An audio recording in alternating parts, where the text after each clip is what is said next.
and welcome to the first of our Meet the Evolvers interviews. I'm Elizabeth Andes Bell with Evolutionary Somatics, and I'm delighted today to have my first guest in this series, Rotem-Hornedo.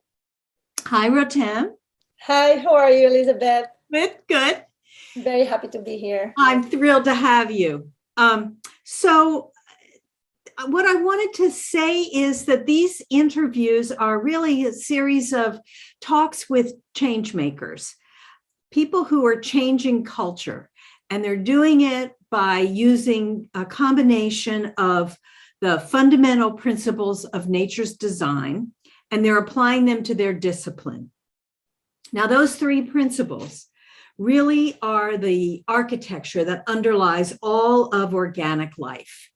And they are minimal energy for maximum efficiency, close packing, and geodesic geometry.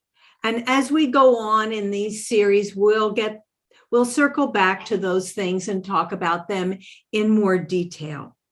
But really, what's important for now is to know that when these fundamental principles become how we organize whatever it is that we're teaching or creating, which, by the way, is a process known as biomimicry, this wonderful realignment takes place with what is good and true and beautiful.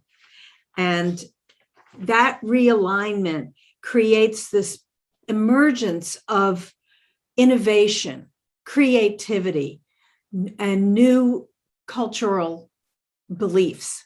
So whether you're working in urban design, family systems, fitness, the healing arts, the martial arts, the creative arts, social action, personal transformation, you name it, we can learn how to create exciting evolutionary change by aligning ourselves with these values. So I hope to bring you in this series lots of interviews with people who are just taking this ball of creative inspiration and running with it and really doing exciting things. So Rotem, and let me introduce you to her. She's a somatic movement therapist. She's a movement analyst, and she's a leadership coach. She's been married for 20 years. She has 3 children. She's a martial artist. She has been a capoeira instructor for over 20 years, and she was Israeli national champion. That's something. And together with her husband, students, and friends, she created the first Capoeira Democratic group with no ranks and no formal hierarchy. She's also a certified social worker from the University of Haifa. She's Israeli. She believes in social justice and strives to encourage a new type of leadership in the world. This is a leadership that's based on empathy, compassion, role modeling, solution-oriented communication, and body-mind-spirit connection. Rotem believes that our lives are the sum of our choices. And even though we can't always control the changes around us, and the circumstances that we find ourselves living in, we can choose how we respond to them. This belief is at the base of creating her path and her direction. And I have to tell you that I was initially attracted to Rotem on Facebook because she had posted about democratic capoeira, which I just really loved. But really, I think I hit the jackpot with her when I learned about everything else that she does, and especially this coaching method that she's created. It's a program called the Balanza Method. And I just love, Rotem, how you're leveraging it to work with leadership skills within the family. And I know in our talks, you've mentioned that there are 4 basic principles. So I'm just going to turn it over to you. Tell me about the Balanza Method. Tell me about your 4 basic principles. Okay, hi. So first of all, hi, everybody. I'm really excited to be here. And I love the idea of this series. So I feel very honored to be a part of this. So yeah, so the Balanza method is something that kind of spirally developed over time from the different aspects of my life, of the different things that I was doing. Very, very also involved with the stuff that my husband is doing and the path that my family is as a whole unit creating in the world. So the main thing that leads me in life in the Balanza method is the fact that change is movement.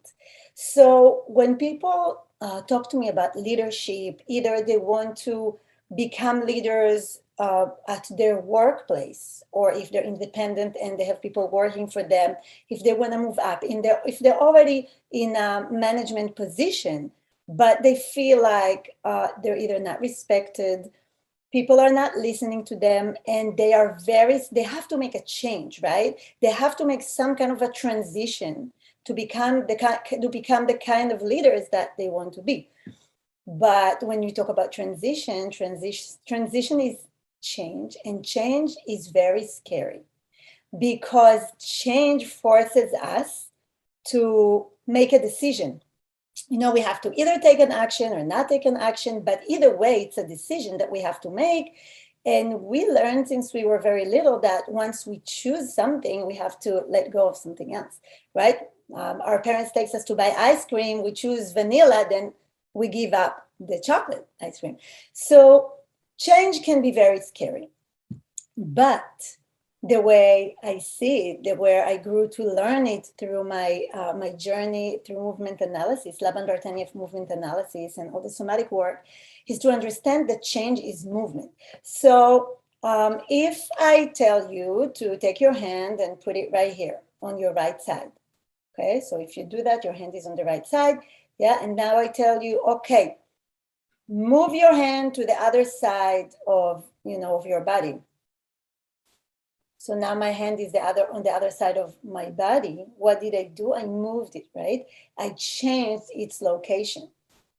And it's so simple, but it's so deep and it's so profound to understand that change is movement. And without movement, there's no life, because our hearts keeps beating, our lungs are working to make us breathe, air coming in, changes inside, comes out differently. We're already communicating with the world through our breath, right? Through the movement of the air, through the movement in our body, our cells are splitting, our blood is flowing. So really, if there's no movement, there's no life. And when I embodied this understanding, and we're probably going to talk about embodiment some more later, it just led me to the understanding that change is movement is life. So there really is no reason to be scared of change. And then I understood, the more I explored it through my own movement, through my own life, I realized that whenever there's a change coming at my direction, I have to respond with my own change, because I can't control the circumstances. I can't control what happens to me, good things or bad things. But I have the control, I have the power over my reaction and my actions. That's how, because the world today really with COVID, and we relocated last year from Israel to New Jersey, it's all very new. The world is very shaky right now. The environment is not stable, and it is scary to a lot of people. But where I feel like I can take control is my own court, when the ball is in my own court. So when change is coming in my direction, I respond with change. And a very easy way to understand that is if you imagine yourself standing on a boat and there's waves and the boat is moving, and you don't want to fall. You want to be grounded. You want to be stable. If you freeze, right? If you freeze, you will fall for sure.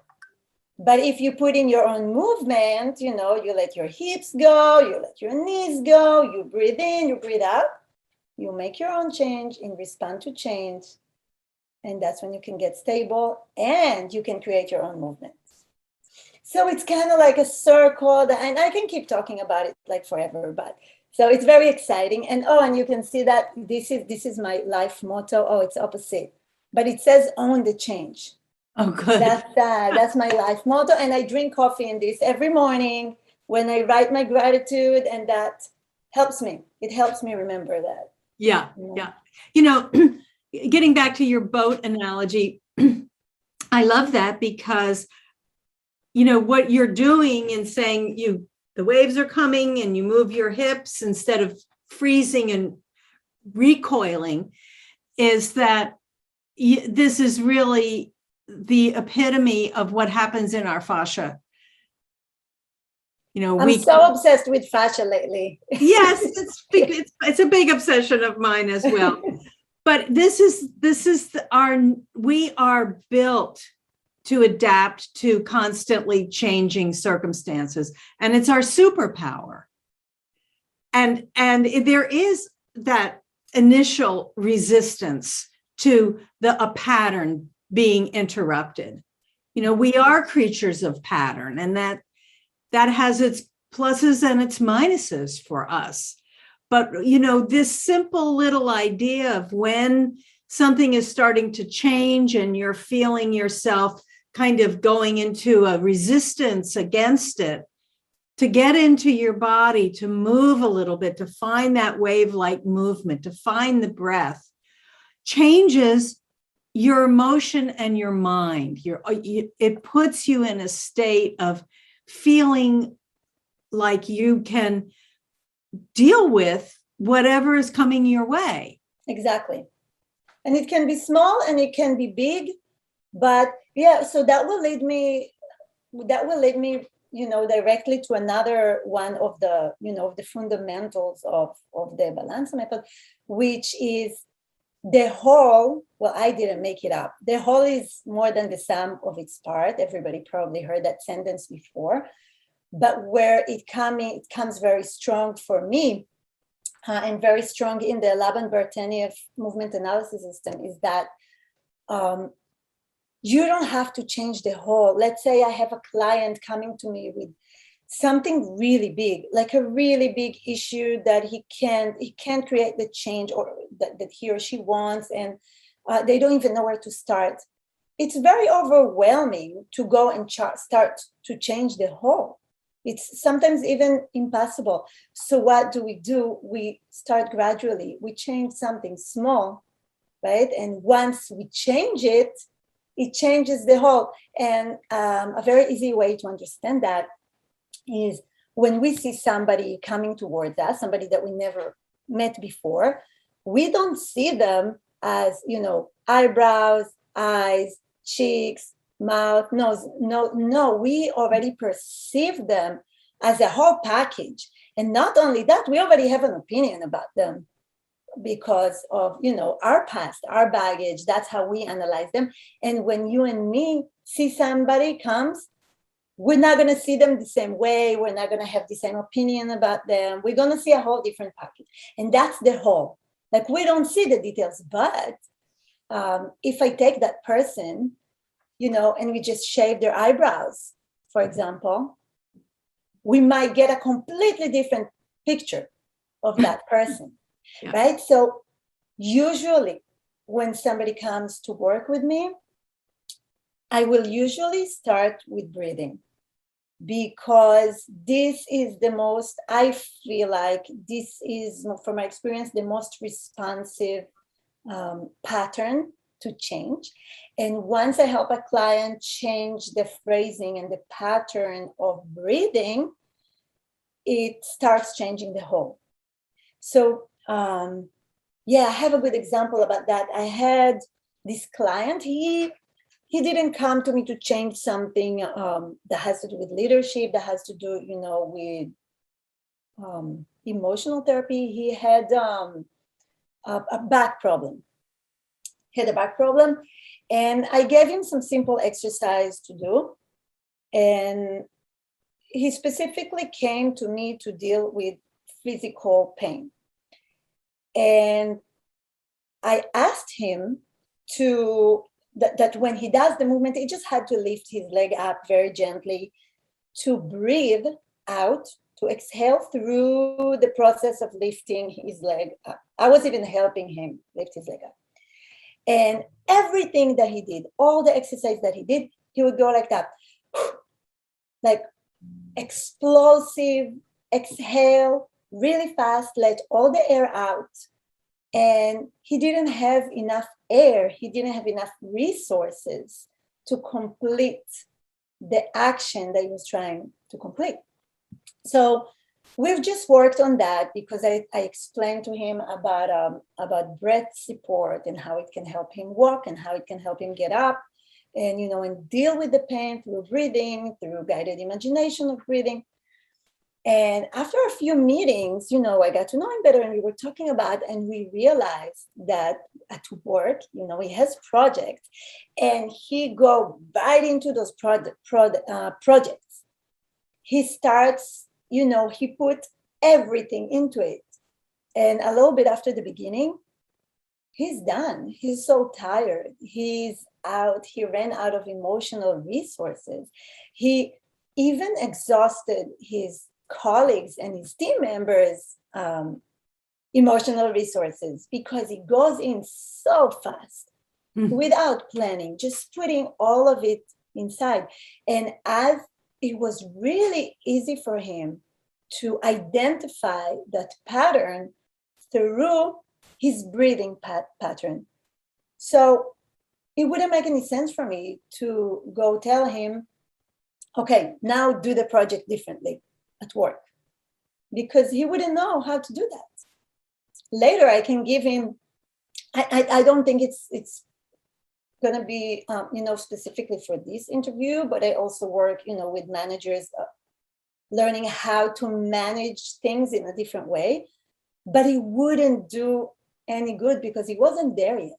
So we changed a small detail. We changed how he's breathing, and it spiraled and it grew, and he embodied it so much that he was able to take that pattern and replace other patterns in his life. And I feel like sometimes it takes a little bit longer. Sometimes it doesn't. Sometimes, it just drops and people just suddenly get it. But either way, even when it takes that time to spiral and come in and get the process embodied, the embodiment and the, how did we say the word, assimilate? No, assimilate. Assimilate. Well, English. You could also say it gets integrated. Yes. Yes, it's so profound. It's a deep level. That you can take it with you for the rest of your life, and the whole is changing. And I love it. It's also a great example of how you can embody a simple change, and that it becomes not a technique that you're grafting onto him, but it becomes his own experience. Yes. And that he has access to create and recreate as often as he ever wants. But it's a living change within him that he can utilize, and then he can find all the ways that it applies to how he works alone, how he tackles projects, how he works with teammates. It's really the light bulbs of interconnection are made with him, and it starts with that change in how he embodies himself in his life. Exactly. As a therapist and as a coach, I always feel, and I tell my client, I don't know what is best for you. Don't ask me for the answers. I will not be able to answer it better than you. What I can do is I can give you the tools to figure out and analyze your own patterns, and then you can decide, is it supporting you? Is the way you're doing, whatever you're talking about, is it supporting you? Is it pushing you forward, or is it holding you back? Do you want to change it? Yes, if you want to change it, I can help you with the tools of how to change it, but I am not going to tell you what to change. And this way, each person creates their own. I mean, they take the set of tools that I give them, but they make it their own. And then when we finish the process, they have a whole set of tools that will help them grow, forever, and play with and explore. And yeah, that's what I think that it's very important for me as a therapist. When I go to get help, it's very important for me to go to somebody that will help me by seeing what's happening and giving me new tools to work with. I don't want, a coach or a therapist that tells me what to do. Yeah. I just want them to lead me and support me and show me what I don't see. That's what I expect when I go to get help for myself. So it sounds like to me, instead, getting back to looking at the big picture of things. Yes. Talking about this example of your client with his breath, you helped him shift his breath, which then helped him to see a bigger picture of things without directly talking about, like, if, for instance, if someone was coming to you with anxiety, you could talk about the anxiety, or you could help them to see the bigger picture of things, where the anxiety is one part of a much larger story of perhaps cultural trauma, perhaps, some kind of historical problem that person had. And instead of focusing on the problem, you focus on a simple embodied change like breath, and that shifts the focus for them from focusing on the problem to being able to see it within the context of the big picture. Yeah, so I want to say 3 things about that. Hopefully I'll remember what I wanted to say. One is that yes, to not focusing on the problem. I'm a big believer in the strength perspective from social work. This was my biggest love when I was studying to be social work. I believe, and it takes me back to changes the whole. Once somebody is empowered and have a hold of all the resources and strength, some of the things, the issues that they're dealing with will solve themselves. They will be just shifted. The focus will be shifted to somewhere else. So that's my start point with every person I work with. The other thing is that when you were talking about trauma, and it takes me back to change a part, change the whole. When I work with somebody with trauma, which is not what I normally do, I'm not a trauma therapist, but sometimes traumas and anxiety comes up in therapy. I try to help them bring into awareness their physical reaction, how they breathe, what happens to their muscles, to their shoulder, to their posture, what is their connection with the floor, what's happening, in their eyes, do they get a headache? And we start, but by changing something small. So, you're anxious whenever your child is going somewhere, is going away. Instead of allowing this trauma to just, take over everything, just imagine that they're going away and see what happens, and try to just change how you breathe, or just, relax your face or relax your shoulders. And then when it actually happens, you just do that one tiny little thing, and it will remind you how to find balance, how to find grounding and centering. And again, it's a process. Mm-hmm. And it takes time, but it's impossible to change the whole immediately. So piece by piece, changes, part by part, changes the whole, which already took us back to embodiment. And the last piece that I already talked about, in a way, is when I said that I feel in control, I feel stable, I feel good when I the ball is in my court and I control how I react and act.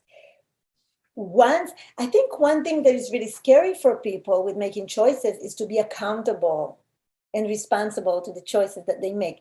And this is at the heart of being a leader, I believe. So when I make a choice and I'm accountable for it, and I'm responsible for it, I also have the power to change it. On one hand, it's very easy to say somebody did that to me. It's not my fault. But it's also very scary because it takes all the power. It strips me of my power or of my capability. So, yes, so I think these are the basis of the Balanza method. And this is how I live my life. This is the base of all my work, with Capoeira. What you were talking about before, we were a part of a very big organization with a lot of hierarchy that brought a lot of disappointments and a lot of heartaches to us and to our students. And we decided that this is not how we want to live this art. We want to enjoy the art. We want to have fun with it. We want to sing. We want to fight. We want to dance. And if somebody is a leader, is a true leader and a true teacher, they don't need a rank. They don't need a rank on their shoulders or in their belt to prove that they're leaders. So anybody who comes to our school, to our class, gets exactly the same respect as somebody that's been there for 20 years.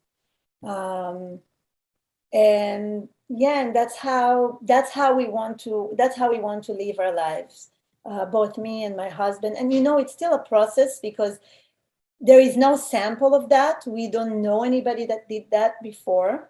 It's because it is a martial art, and hierarchy is very much at the base of it. Mm-hmm.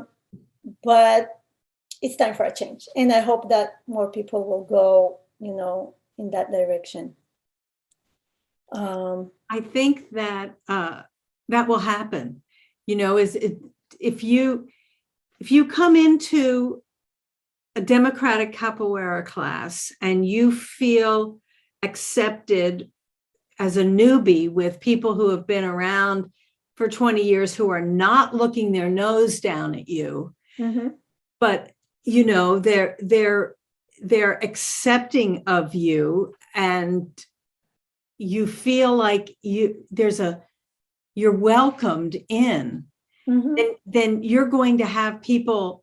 I would think you would have a much higher rate of people who would say, this is exciting and I want to stick with this, and it makes me feel empowered, even though I'm just a beginner at this. That's the sort of thing that changes culture. Yes. Because you don't have to hold on to a belief system which says, I'm not good enough, I'll never be as good as so-and-so. You actually have the opportunity to excel in a learning situation with support.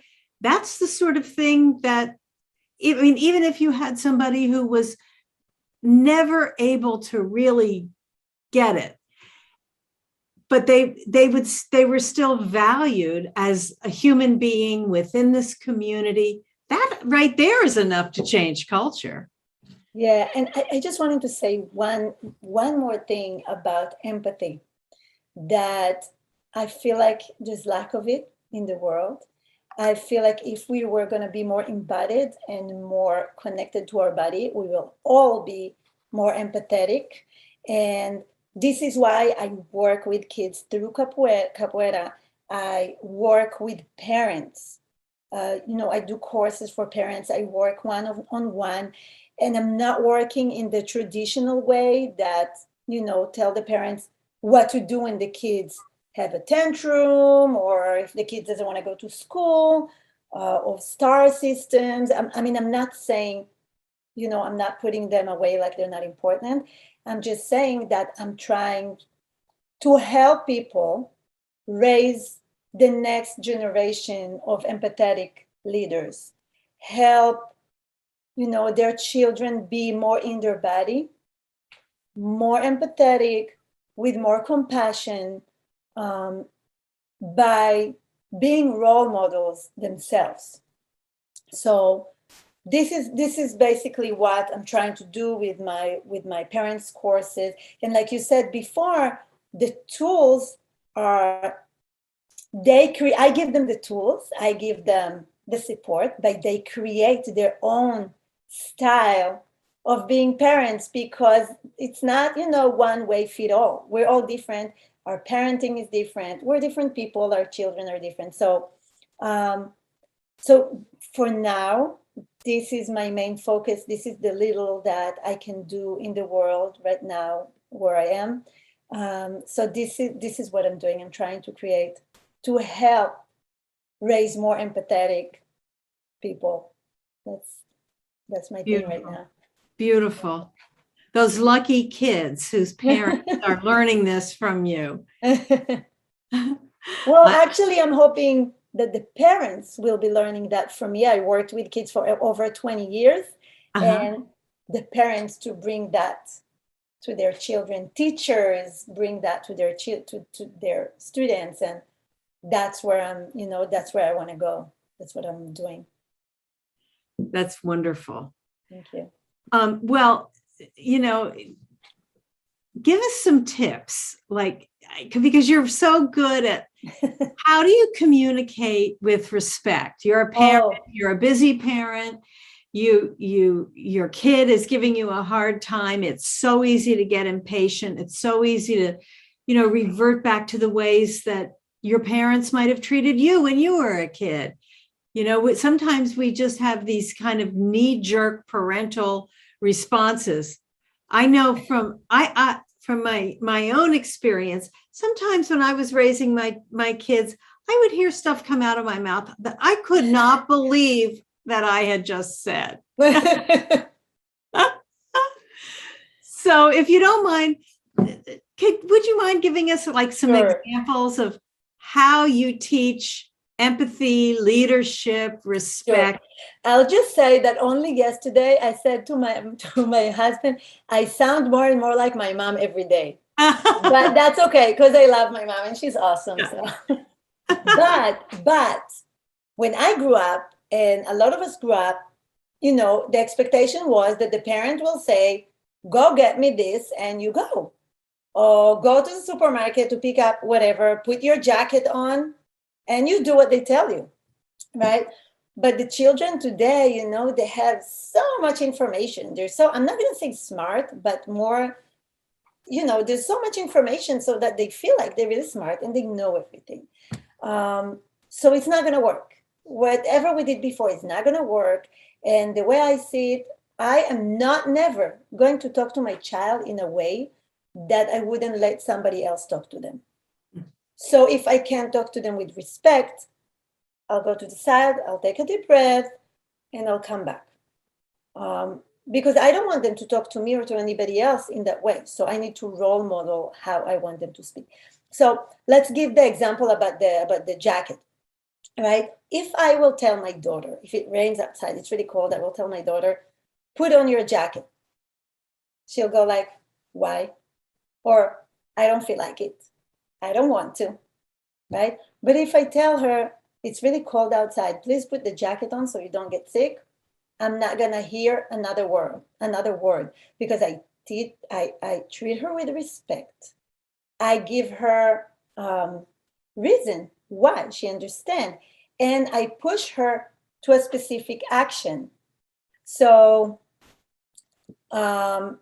this is how I talk to my children. I try to give them reason all the time, and I don't really have a lot of issues. I did, when they were younger and before I worked on my communication skills.